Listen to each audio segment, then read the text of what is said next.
Hear me because my mic's not on. Hello and welcome to PMQs with Graham Hughes. Does help if I turn my mic on. Yes, I get that. A big shout out to everyone in the chat there. You're muted, Graham. Yeah, thanks, Benjamin. I got it. Radioactive Graham. I'm expecting tetchiness. Not for too long. So who's in the chat today? We've got Vendetta. We've got Gallifreyan Ren. We've got Salavi the Cat is in there. We've got One Angry Pagan. Hello. Mike check says catch round. Yes, no sound. There's sound now. There's sound. There's definitely sound. Sorry about that. It hasn't started yet, so no harm done. We got a defector. Maybe he'll announce his resignation, says Fraser. That would be truly awesome. Can't believe that I didn't remember to put my bloody mic on. That's very annoying. Almost as annoying as the fact that Trump's trial for his stolen documents trial has been postponed indefinitely by the judge that he appointed. Funny how that works, isn't it? Anyway, Graham's being quiet for once. Yeah, indeed. We've got GM Lovey there. We've got Gary Arnold. We've got Ed Catflap. And we'll be able to tell the delay on the chat now from all the no mics. Okay, we're coming to questions to the Prime Minister. And here we go with question number Mr. Speaker, I know the whole House will join me in congratulating John Swinney on becoming SNP leader and Scottish First Minister. I look forward to working constructively with him to deliver for the people of Scotland. Oh my God, he said it already! Ding ding! Ministerial colleagues and others. In addition to my duties in this House, I shall have further such meetings later today. Kirsty Oswald. Thank you, else delivering there. Last week's Prime Minister's questions, I highlighted the shocking rise in the number of teenagers trying vaping, and I asked the Prime Minister if he would take decisive action to stop vape advertising on football strips. He declined to do that. Since then, I have had an exchange with the Scottish Chief Medical Officer, Professor Sir Gregor Smith, during a session of the Tobacco and Vapes Bill Committee, and he said, "Where I become very uncomfortable and I am not supportive is where the massive attraction of sports companies is used in a way that promotes behaviours that are known to be unsafe or unhealthy." Can I ask the Prime Minister again, does he still think that it is right that vape companies should sponsor football kits? Mr. Speaker, I'm glad the Honourable Lady agrees with me and the Government that we should do more to tackle youth vaping, and that's why we are bringing forward measures in the new bill to restrict the availability and appeal of vapes to children specifically. Stop advertising it to them or indeed marketing. Taking it away. As she knows, advertising of vapes is already heavily restricted by UK regulations, including a ban on advertising on television and radio and most online. Now, we've seen football take positive voluntary action in the past on issues such as this, but I will say to her that the Government will respond to the Honourable Lady's specific amendment in the usual way. Cheryl Barrett. Thank you, Mr. Speaker. Officer in the Armed Forces. In recent weeks, Mr. Speaker, my right honourable friend has announced plans to control welfare and get people back to work, to increase defence spending to 2.5% of GDP, and pass legislation to get flights off to Rwanda. Does he agree with me that these are all issues that real people like my constituents in South East Cornwall care about, and that the leader of the opposition should do the right thing and back them? Why would the opposition do that? Their job is to oppose. The clue is in the name. They're called the opposition. Her daughter for her service in the armed forces. Just stood up and said, why won't Labour support us? That the Labour Party don't back our plans to stop the boats. I'm not surprised they don't back our plans to get people into work and reform welfare. But I do think that they should do the right thing when it comes to the security of our nation, and that's back our plans to increase defence spending and give our brave armed forces personnel the resources they need to keep us safe. Oh, we're Tories defected. To leave the opposition, Keir Starmer. Tories defected to Labour.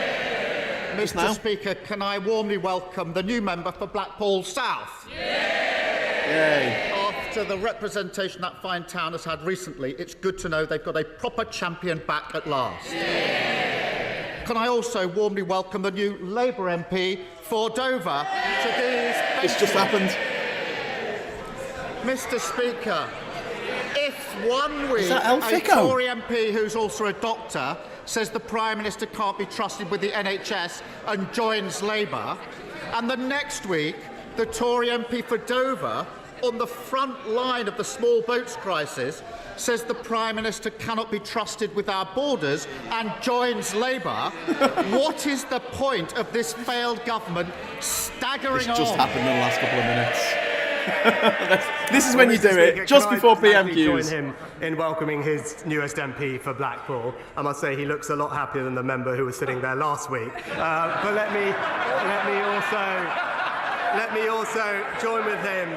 And let me join with him in congratulating all new and paying tribute to all former councillors, PCCs and mayors across the country.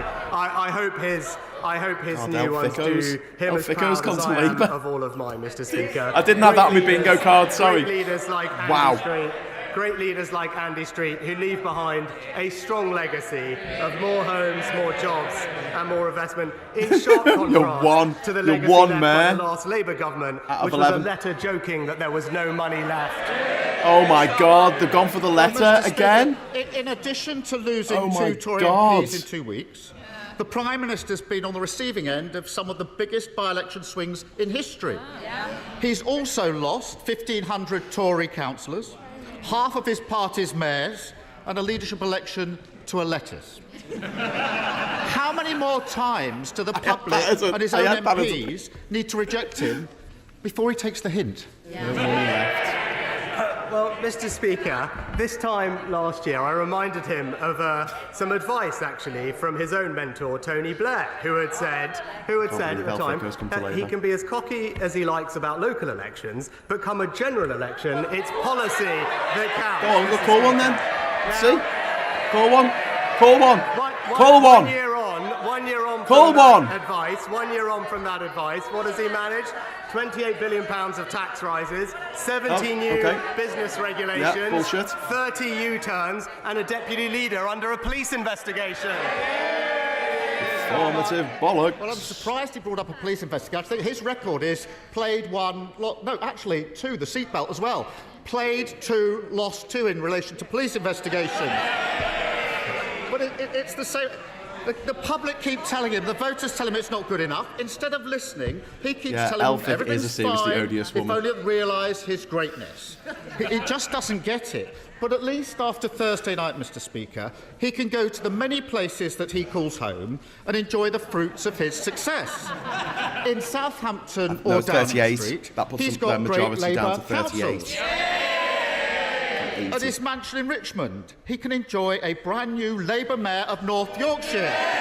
Yay! And at his pad in Kensington, he can celebrate a historic third term for the mayor of London. Yay! Now that he too can enjoy the benefits of this changed Labour Party, is he really still in such a hurry to get back to California? Well, Mr. Speaker, I must say I was of course surprised to see the honourable gentleman in North Yorkshire, but probably not as surprised as he was when he realised he couldn't take the tube there, Mr. Speaker.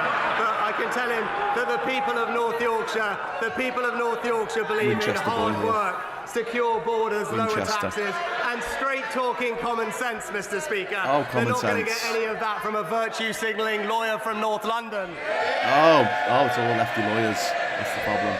Well, it was great to be in Northallerton, where they just voted to reject the Prime Minister's proposition. Mr. Speaker, he's finally found something in common with the British public. No matter where he calls home, all his neighbours are backing this changed Labour Party.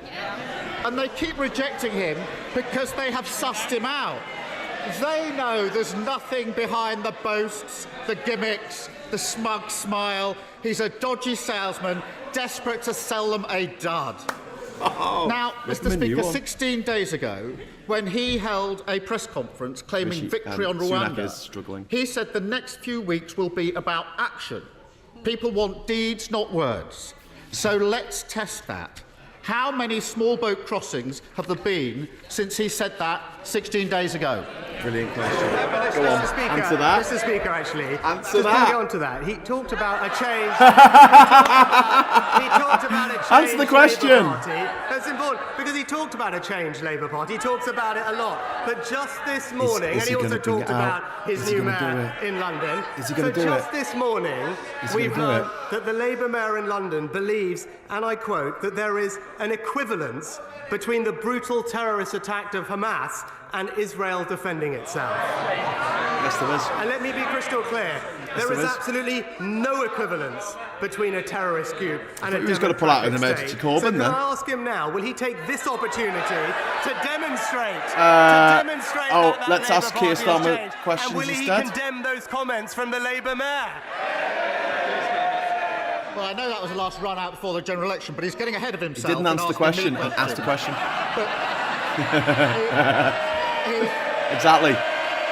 Exactly. Mr. Speaker, I noticed he didn't even attempt to answer the question. He Of course he knows didn't. the answer. Since he course he claimed didn't. victory 16 days ago, there have been a staggering 2,400 small boat crossings. 2,400. Wow. That's a gimmick, not a deterrent. Yeah. And those 2,400 will be added to the Tories' asylum perma backlog, which is forecast to rise to 100,000 by the end of this year. Now, the Prime Minister pretends he will remove them all to Rwanda, but Rwanda can only take a few 200. hundred a year. 200 a year. At that rate, the Prime Minister's grand plan would take over 300 years to remove them all. Mr. Speaker, that's tens of thousands of people with their claims Richie, going just give it up. unprocessed, Just give up who are soon. going to be here for their entire lifetime living in hotels at the taxpayers' expense. It is absurd to call that anything other than an amnesty handed to them by the Tory party, isn't it? Yeah. Well, Mr. Speaker, Yeah. he had the opportunity to condemn the comments of his mayor. No, and there no, he said it's that not- there is an it's not equivalence opposition between questions. Hamas and Israel. No, answer the question. He did not do that. Answer the and question. Will see what that is. That is the Change Labour Party. You Mr. haven't Speaker. listened. Right there. Oh, hang on. Is he going Since to I open became the Prime emergency? Minister, small boat crossings are down by a third. That's because we doubled NCA funding, increased What? enforcement rates, closed bank accounts, deported 24,000 people, processed And more 2,400 claims. came And, over in the Mr. last few Speaker, weeks. When it comes to border control, there is a crucial difference between us. We want secure borders. He's happy with open borders. What? Mr. Speaker, the whole country knows that removing less than 1% of asylum seekers isn't stopping the boats. Yeah. It's granting an amnesty, a Tory amnesty. But if he thinks the voters are wrong, fine. if he thinks his own MPs joining the Labour Party are wrong, if he thinks anyone believes any of the nonsense that he spouts, why doesn't he put it to the test and call a general election? Yeah. Come on, you coward. Stand Mr. up. Speaker, Oh, he is standing. He talks about removing people. This is a person who campaigned, to stop the deportation of foreign national offenders. Mr. Oh, I thought he was Speaker. going to say campaign It shows to how get out of touch his Corbyn. values are with the British people. But Mr. Speaker, it's yet another week where we hear nothing about his plan to do anything on the issues that matter to the country. Meanwhile, we're getting on reforming welfare and getting people into work. He opposes it. We're controlling migration, legal and illegal. He opposes it. And as we heard, Mr. Speaker, we are boosting defence spending to strengthen our country. He opposes it. And that's the difference. He snipes from the sidelines. The Conservatives are building a brighter future. Are you kidding me? Oh my God. The future looks When it absolutely comes awful, to you clowns. small boat crossings, Oh, there's piss a lot off. of talk Gammon, of human rights. But surely the only human right Come on! and life that Sorry for matters shouting. is the life of children who are being taken across the channel. In this respect, will the government now do the only thing that will actually be a real deterrence, and that is to arrest and detain all those who land illegally on our shores and then offshore them promptly, so that once and for all we can save lives and end this cruel and callous trade? So I just wanted the game off the screen because he's so goddamn ugly. What that gammon was saying there is we need to protect the lives of children. Here's a fact for you. 2017, do you know how many children died crossing the English Channel? Do you know how many? Zero. Not one. Less than one. Zero. How many died in 2016? Zero. How many died in 2015? Zero. How many children died crossing in the years up to the Tories pulling us out of the EU and pulling us out of the Dublin Agreement? 0. No one. No children died trying to cross the English Channel. They put this in place to kill children because the Tories are even more evil than you think they are. Well, Mr. Speaker, my right honourable friend is right that these crossings are incredibly dangerous and they risk people's lives. Just weeks ago, a 7-year-old girl died attempting the crossing. And that's because why, of you! as a matter of basic compassion, we must do everything we can to break the cycle of the criminal gangs. And that's why, Mr. Speaker, you need a deterrent. That's what the National Crime Agency say. That's how we dealt with illegal migrants from Albania. Because it's only by removing people who shouldn't be here with our that fellow we remove members the reason of for them to Europe come in the first place. And that is how we'll control our borders. And it's clear that it's only this party that not only has a plan to stop the boats, but has a plan to stop the tragic loss of life in the Channel too. SNP Leader Stephen Flynn. Thank you, Mr. Speaker. May I begin by also congratulating the fantastic John Swinney on becoming Scotland's first Minister. Our opponents should be careful, very careful what they wish for. Mr. Speaker, as we await the imminent Israeli incursion into Rafah, where 1.2 million people are sheltering, including 600,000 children, it's been reported that the United States has paused an arms shipment to Israel.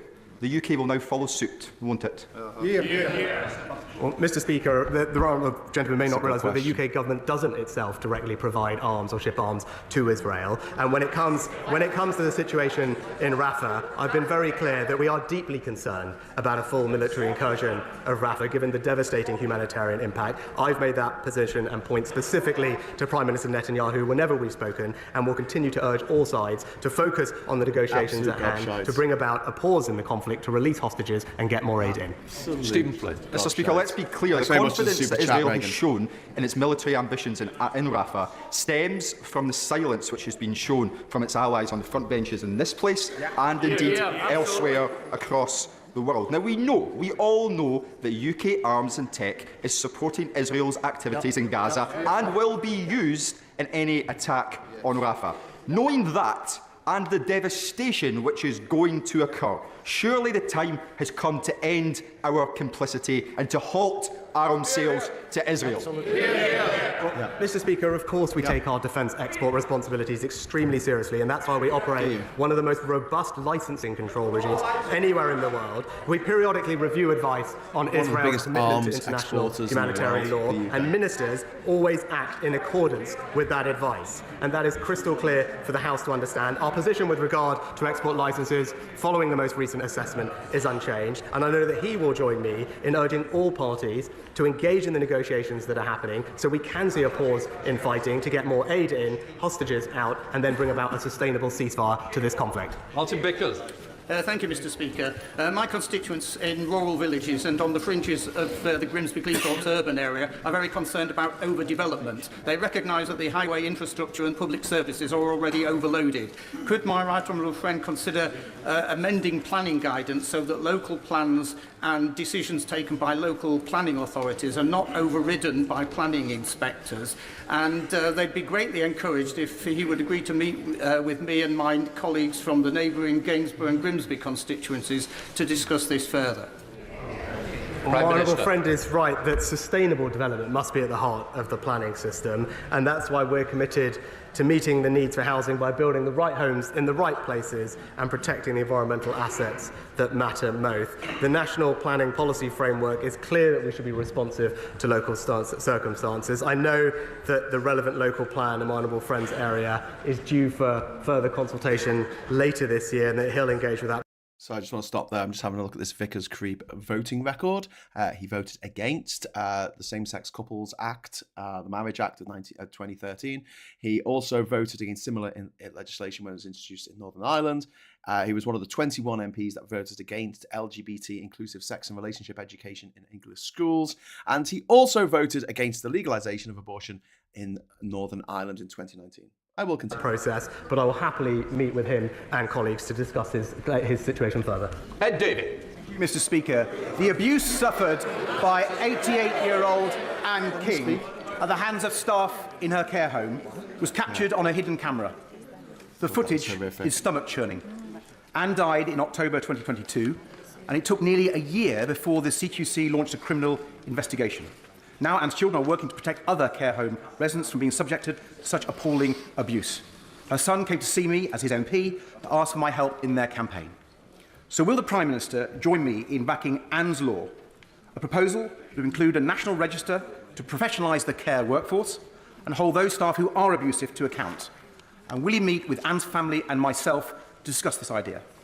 Well, Mr. Speaker, can I first of all extend my sympathies to Anne's family for what she went through. Obviously, that's not appropriate, and I'll make sure that the department engages with him and Anne's family on the proposed law. And he's right to say we should have high standards across the care industry, and we're walking towards more investment to support our care home staff, making sure that they have training, qualifications, development, and we have a regime in place that can hold everyone to account for delivering the high standards that we would all expect. Sarah Downs. Thank you, Mr. Speaker. Does my right honourable friend agree with me that one of the greatest things that these backbenches bring to Westminster is plain old-fashioned common sense? And it's Derbyshire common sense. Derbyshire common sense that means that the good people of Ashbourne and surrounding villages reject the Sadiq Khan ULEZ rules and even the 20 miles an hour Welsh. Will he join with me and perhaps ask his neighbour if he will pay for the Ashbourne bypass? Mr. Speaker, I know my honourable friend has been a dedicated campaigner for the Ashbourne bypass, and the government is committed to investing more in the Midlands, particularly investing every penny of the 9.6 billion NHS2 back into the local area. And she's right. We will focus on drivers and their priorities, not continue the war on motorists, which is waged by the Labour Mayor in London, but also the Labour Party in Wales with both ULEZ and 20 mile an hour speed limits. It's this party that is unashamedly on the side of the motorist. Oh, is it? Yeah. All right. Thank you very much, Mr. Speaker. All-time low. Our Child of the North cross-party group found that expectant mothers were terminating unwanted pregnancies as they could not afford another mouth to feed. Recent figures show infant and child death rates have increased in the most deprived areas. Jesus. And 50 children have died alone in unregulated accommodation. Is this his plan for a brighter Britain in action? Yeah. Mr. Speaker, obviously, get out of that one, scum. Lady is described as tragedy. Nobody wants to see children grow up in those circumstances, and that's why I'm proud that the government has overseen a significant fall in poverty, but particularly child poverty, since 2010 through a range of measures. And I'll make one in four children are now growing up in poverty. For her constituents of all the support that is in place, both through the Department of Health and through the Department of Work and Pensions and local authorities, to provide support to the most vulnerable families in our communities. John Penrose. Mr. Speaker, Weston-super-Mare is a growing town, so local health services are rightly growing too. Thank you very much to Commander DJ Burp for the £5 super chat. Appreciate surgeries are offering the eating Tory. Good name for a pub. And our new diagnostic centre means faster tests and treatments. But there's a fly in our NHS prescribed ointment. The husband of Dido Harding. Fixed yet. Privately educated. Recovery plan is very welcome, but when will it mean appointments that Westonians can book? Also, he looks a bit like an undertaker. Mr. Speaker, our dentistry recovery plan will make dentist services... As much as that guy standing up there, though. Oh, my God. That is the face of an undertaker right there. Or lurch, one of the two. And I was pleased to note that access is improving in my honourable friend's area, with almost 10% more children seeing a dentist. He's proud. He's proud of 50 children dying but we are going in temporary accommodation. Premium that was announced last year is ensuring that more NHS dentistry will be provided. And since then, absolute scumbag. 500 more practices have said that they are now open to new patients. Chris Law. Thank you, Mr. Speaker. It's now been over a month since the Parliamentary Ombudsman delivered a long-awaited report on pension injustices. Yet women born in the 1950s in my constituency of Dundee, and indeed every constituency in this House across these islands, are still waiting to hear if the UK Government will listen to these recommendations and deliver compensation.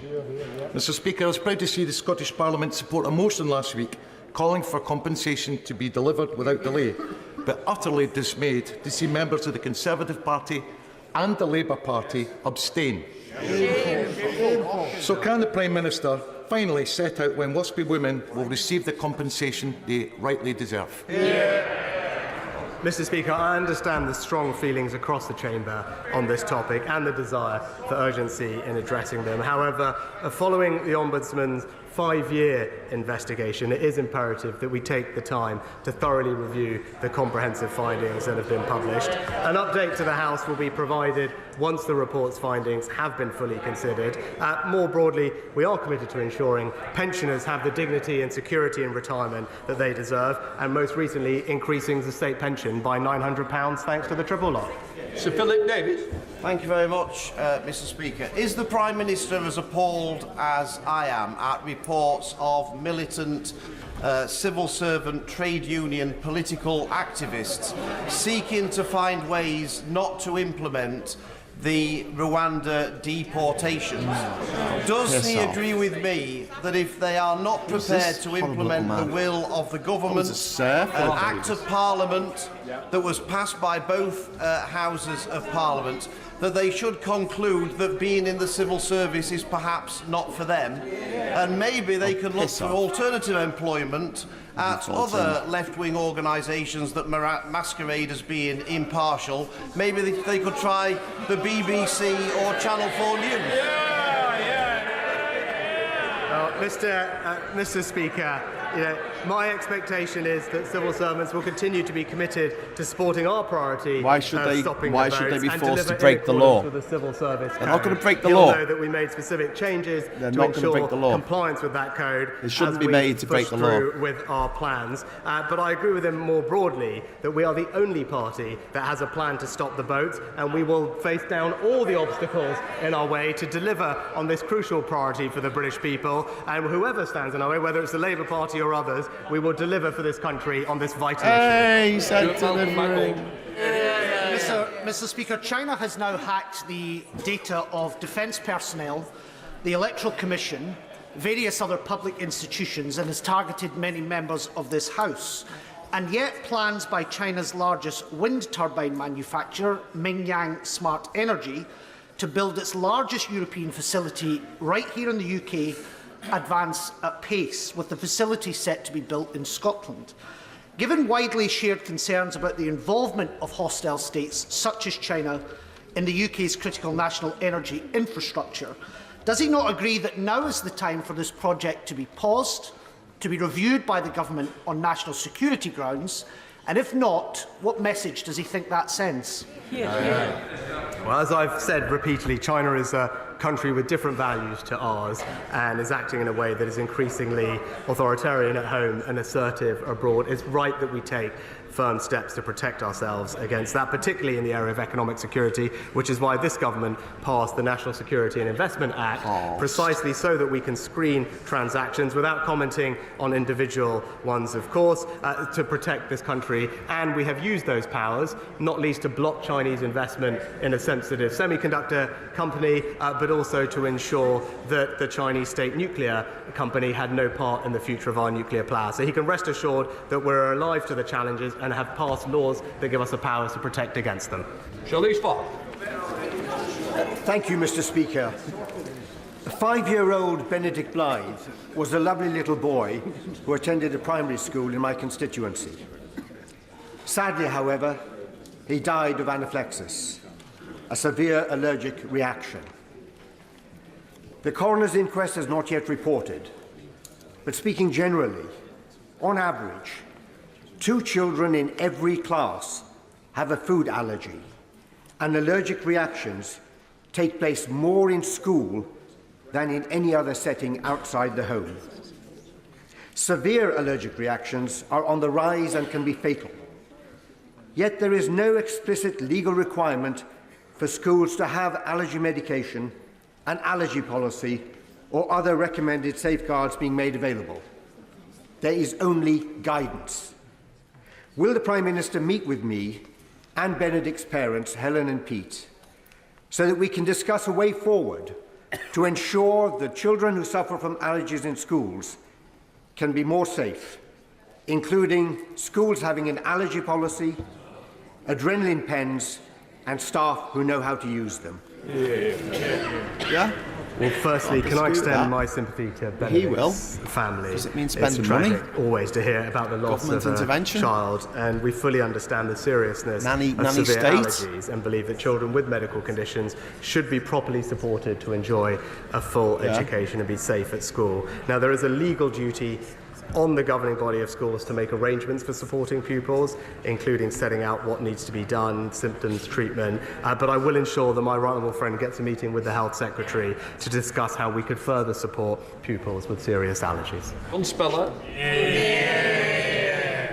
Yesterday, his Chancellor confirmed that it's government policy to abolish national insurance, a £46 billion annual cost, and no indication of where the money's coming from. So can the Prime Minister rule out further freezes on tax allowances or an 8p increase in income tax to pay for it? Well, Mr. Speaker, it's total nonsense, and of course I rule that out.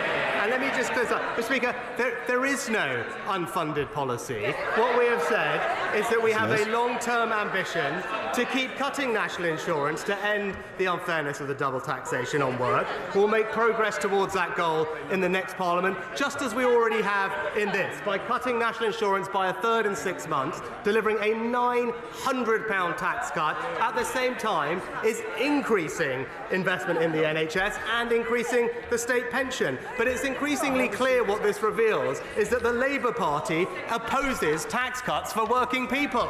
Angela Richardson. Thank you. Empowering local pharmacies is a key part of this government's plan to cut waiting lists. In Guildford, we recently lost 2 neighbouring pharmacies. But good news, Mr. Speaker. I'm pleased to report that by working diligently with local pharmacists, concerned residents, the Minister and the ICB, I have helped to secure a new pharmacy in Burford. Will my right honourable friend join me in welcoming this new pharmacy, and does he agree that it is vital residents should have access to a good, efficient and above all local pharmacy? Well, Mr. Speaker, I care deeply about the future of our community pharmacies. I'm very pleased to hear about my honourable friend's success in securing a new pharmacy for her constituents, joining the 10,500 others across the country. And she's now right about the important role that our local pharmacies can play. That's why we're backing them with £645 million of additional funding through Pharmacy First, so that you can now go straight to your pharmacist, receive treatment for 7 of the most common ailments, saving you time and ensuring that patients get the care they need quicker and closer to home. Mr. Speaker, last Friday, The Guardian reported major structural deficiencies at Stepping Hill Hospital in Stockport. Stepping Hill's major outpatients building, the radiology department and the critical care unit have all been condemned. In March, I met with senior officials at Stockport NHS Trust. They were very clear that a sustained lack of capital investment is the root cause of problems at my local hospital. Mr. Speaker, does the Prime Minister believe that our hospitals, quite literally crumbling, is the price worth paying for the 14 years of successive Conservative failure? Well, Mr. Speaker, we fully recognise the need to invest in health infrastructure across the country, including at Stepping Hill Hospital, and that's why we are currently spending around £4 billion a year for Trust to spend on necessary maintenance and repairs, on top of the £20 billion new hospital programme and the additional funding that was put aside to deal with rack maintenance. But he talks about a legacy of the NHS. All he needs to do is look at his party's record in Wales, where people currently are experiencing the worst A&E performance and the longest wait times anywhere in Great Britain. Ruth Edwards. Thank you, Mr. Speaker. Mr. Speaker, Nottingham City Council is expecting to fall short of its housing target by 6,000 new homes. Last time this happened, Rushcliffe, as a neighbouring authority, was forced to take thousands of homes on top of its own housing target, which led to huge pressures on our green spaces and public services. So can my right honourable friend reassure me and my constituents that the changes we've made to the planning system will mean that this time we will be protected from Labour's failure in Nottingham? Well, my honourable friend makes an important point, and while on this side of the House, the Conservatives believe in building the right homes in the right places, with local people having a say, all Labour would do is impose top-down another one to add targets to on areas, the private school decimating mafia. our precious countryside. And in Nottinghamshire, as she says, you can see the difference, Mr. Speaker, between the well-run Conservative County Council compared to the bankrupt Nottingham Council, which has left residents to pick up the bill from their profligacy. Caroline Lucas. Thank you very much, Mr. Speaker. Untreated sewage was pumped into English waterways for more than 3.6 million hours last year, and into the sea off Sussex beaches 3 times in the last 24 hours alone. Yet since privatisation, the water companies have been allowed to rack up debts of over £64 billion and their shareholders to pocket £78 billion in dividends. The majority of the public, including 58% of Conservative and 80% of Labour supporters, want to turf out the profiteering polluters. They want water brought back into public hands. Yes. When is he going to listen to them and end the legalised scam of privatisation? Yeah. Well, Mr. Speaker, our plans to tackle this have gone further than any other previous government. In fact, we now monitor 100% of overflows, up from just 7% under the Labour Party. We're investing a record £56 billion into our water infrastructure, and we've enshrined in law strict targets and introduced unlimited fines for water companies, holding them and their bosses to account. So it's crystal clear that the record shows that there's only one party who has a clear plan to tackle this issue for the environment, and it's the Conservative Party. Final question, Matt Vickers. Thank you, Mr. Thank Speaker. God for that final question. Everybody knows that Stockton is a great place with great people and a great football team. My right honourable friend recently visited the mighty Stockton town to see the incredible work that they do in the local community and heard about their promotion battle. I'm sure he'll want to join me in congratulating Mickey Dunwell and the mighty Anchors on their promotion. Well, Mr. Speaker, it was fantastic to visit Stockton Town FC with my honourable friend, who is a brilliant champion for his local community, which I see firsthand on a weekly Probably basis. the first and let last me join him time. in congratulating everyone at the club He's on gonna their stand up. well-deserved promotion, and I hope some of their good luck rubs off on Southampton in the Parliament. coming weeks. That's the Prime Minister's question. That completes Prime Minister's questions. Wasn't that horrible? Right, okay.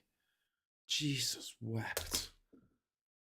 So let's talk about El Thicko. So Natalie El Thicko, wife of, what's the name of the husband, who went to jail for like sexual assault. Charlie El Thicko. He after his conviction, she claimed that the victims, they had merely been punished for being, right? This is what she said. This is after he'd been convicted of sexual assault. She claimed that he had been merely punished for being attractive and attracted to women. She also pressured a judge in a proper attempt to influence his trial. And she was gifted his seat behind closed doors and has never apologised. And yeah, that's not great. And also, according to Gabriel Pogrund from The Times, there were other things I cannot report, but here you can read our investigation into the appalling protection racket of which he was part, as Elphick sued the Sunday Times for reporting the truth that he was accused of rape and sexual offences. And I'm going to put the link into the chat here so everyone can have a read of that if you want to. I mean, you know, it's all a bit grim. But I don't think that Labour should have taken it. I mean, I was a bit bamboozled by the you know, you telling me in the chat that someone had defected and it being the MP for Dover. That's really not great. That is not good at all. I don't want them in the Labour Party. I can see why the people in charge in Labour have allowed her to join, and the reasoning, I guarantee, will go along the lines of most people who aren't that interested in politics don't really know who she is, and if we get her on board and she's been known as, you know, the MP who's most upset about the small boats coming over because most of them come over into Dover, her constituency, it makes the government look really bad on their one key thing that they go on and on about beyond everything else. We've got to stop the boats. We've got to stop the boats. And then you got this key MP who is the MP for Dover, Natalie Elphicko. And she's I can see why that gives the Tories, in the eyes of people who aren't that interested in politics, which is the majority of people, I guess that gives the Tories a bloody nose. But for those of us on the left who have been struggling to defend some of Labour's decisions over the last few years, this is adding to the arsenal of the people who are against Labour winning the next election, even if it means another 5 years of Tory government, which I think is dangerous. So, I'm glad that she's left the Tory party. It means one less vote for them. But I'm not happy that she's joined Labour. I don't think that they needed this. They're going to walk the next election anyway. I guess in a way, like those older people who, not all old people, but the older people who still continue to vote Tory despite all the terrible things the Tories have done, the people who are insulated against it, it's really young people who are feeling the brunt force of not being able to work in Europe, not being able to buy a house, not being able to see a doctor. I suppose the old people are having a problem with not seeing the doctor as well. So scratch that one, but definitely buying a house, getting on the housing ladder and being able to freely travel and work around Europe has been taken away from the younger generation by largely the older generation. Not all old people voted for Brexit, but a larger proportion of older people voted for Brexit than younger people. Anyway, so I can see why they've done it. I don't think this is a good idea. I really don't. I think her politics are absolutely toxic, and that's just my take on it. I wouldn't have done it myself. Let's see what you guys think. I'm gonna sign off in a moment because I've got to get going. Captain Bob Roberts, about a year ago, I got persistent cough. I had to check X-ray, and as I was leaving, got a text calling the ambulance to go to A&E. I was in the car by then. I nearly died again. Bloody hell. Is Elphicko crossing the floor? The Tories dumping the sewage on Labour. Very good, Salami the cat. Very true. There will be rivers of turds. Yes, Tox. That's very true of what's happened. But people respect you for taking a principled stand, as Leanne Scott. Nick and Diff says, you need to look at Elphic's defection as 1, kicking Starmer in the nuts. Yes, I get that. 2, gaining votes in the southeast. I don't like the woman, but this could be tactical. She's not standing again. Yeah, that's an important point, that she isn't standing in this next election. So Labour won't have to get behind her to get her in. But also it makes Dover a Labour seat now going into the next election. So they'll be defending a seat rather than trying to take one, which makes their job a bit easier.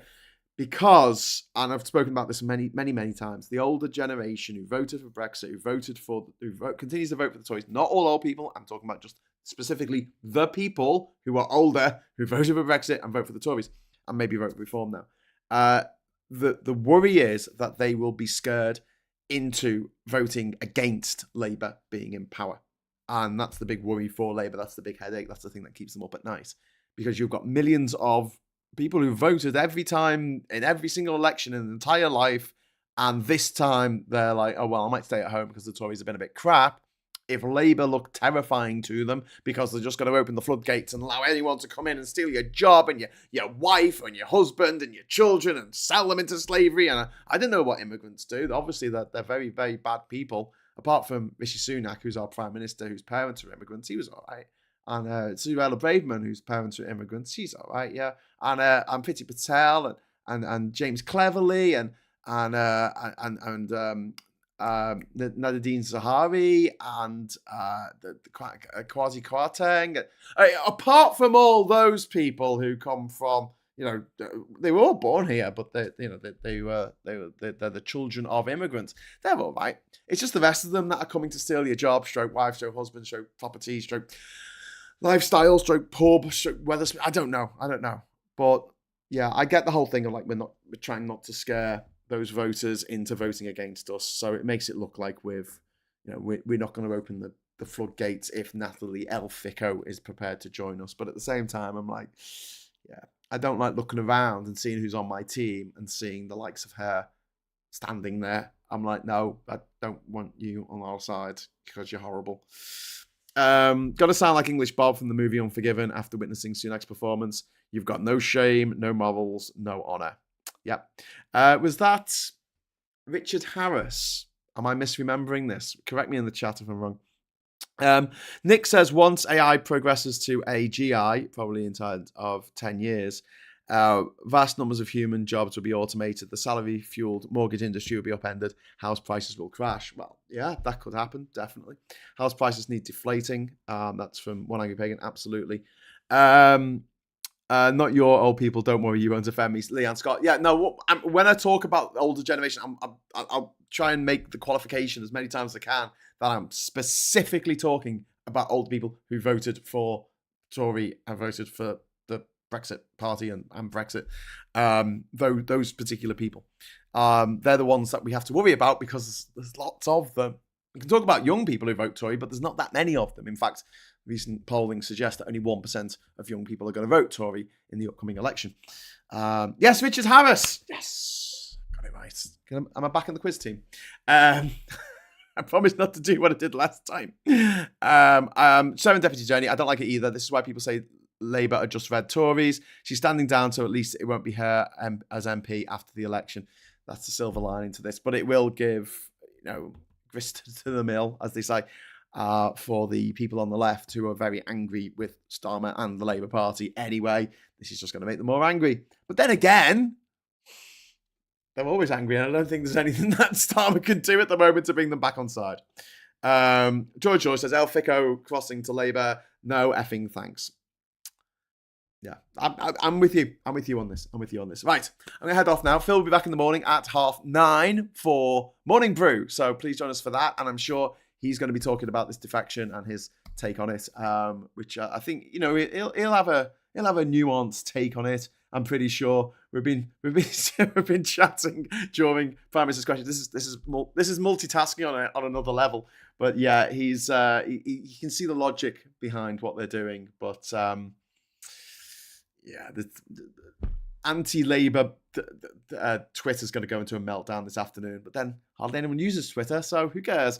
Right, I'll see you. Thank you very much for the super chats, and thanks for the chat. Give us a like on the way out. And until next time, I'll say hello, good evening, welcome, and goodbye.